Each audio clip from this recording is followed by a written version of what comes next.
रामनगर कस्बे में अजय की नईनवेली दुल्हन संध्या की ससुराल में एंट्री होती है।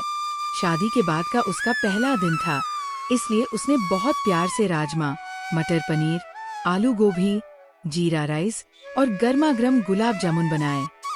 डाइनिंग टेबल पर खाना सजाकर वो सबको बुलाती है।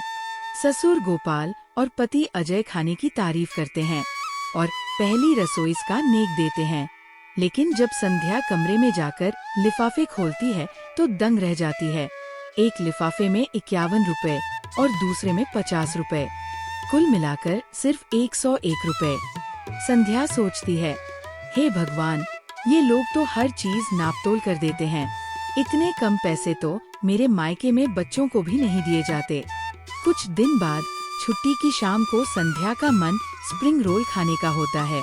वो अजय से कहती है, सुनो जी, बाहर से स्प्रिंग रोल ले आइए।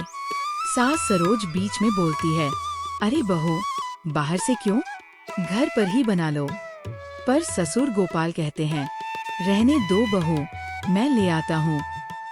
वह बाजार से सिर्फ एक ही स्प्रिंग रोल लाते हैं और उसे 4 टुकड़ों में कटवाकर पूरे परिवार के लिए परोस देते हैं। संध्या मन ही मन बुदबुदाती है, ये कैसी कंजूसी है, मायके में तो मैं अकेली पूरा खा जाती थी। कुछ ही हफ्तों बाद एक शादी का न्योता आता है। संध्या अलमारी खंगालती है पर पहनने लायक नई साड़ी नहीं मिलती। मजबूर होकर वो अपनी सास सरोज से कहती है, माँ जी, मेरे पास ढंग की साड़ी नहीं है। सरोज अपनी एक पुरानी साड़ी उसे देती है और वादा करती है कि अगले दिन नई साड़ी दिलाएंगी। संध्या बहुत खुश हो जाती है। अगले दिन वो उत्साहित होकर सरोज के साथ बाजार जाती है, लेकिन सरोज उसे घुमाकर एक छोटी सी थोकी दुकान पर ले जाती है और दुकानदार से कहती है, बस 300 रुपए की साड़ी दिखा दो। ये सुनकर संध्या को बहुत अपमान महसूस होता है। वो गुस्से में दुकान से बाहर निकल आती है और मन ही मन सोचती है, बस बहुत हुआ, अब मैं मायके जाकर ही रहूंगी। इसी उधेड़बुन में उसकी माँ कमला देवी का फोन आता है। संध्या रोते हुए अपनी सारी परेशानी सुनाती है। कमला देवी धैर्य से कहती है, बेटी, भाग कर आना हल नहीं है। अगर ये लोग तुझसे नापतोल करते हैं तो तू भी उन्हें उसी भाषा में सबक सिखा। तू रोज खाना बनाती है ना, अब तू भी नापतोल के खाना बना, तभी उन्हें एहसास होगा। उस रात संध्या सचमुच नापतोल का खाना बनाती है। दाल में सिर्फ 4 चमचे, सब्जी में 8 टुकड़े आलू, चावल बस 3 कटोरी। ससुराल वाले जैसे ही खाने बैठते हैं, सबके चेहरे उतर जाते हैं।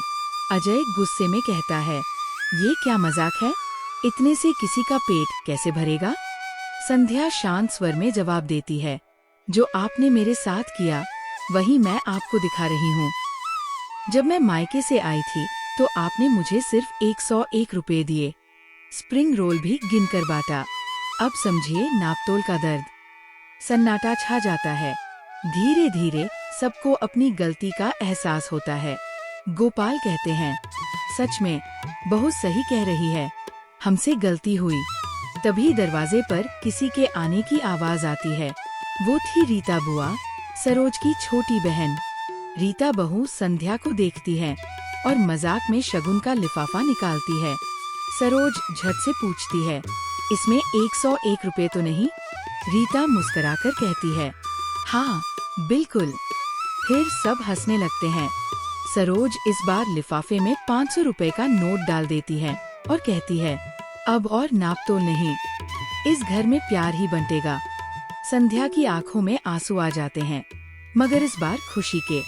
संदेश, कभी कभी हम दूसरों को इतना नापतोल कर देते हैं कि खुद भूल जाते हैं कि सामने वाला भी इंसान है।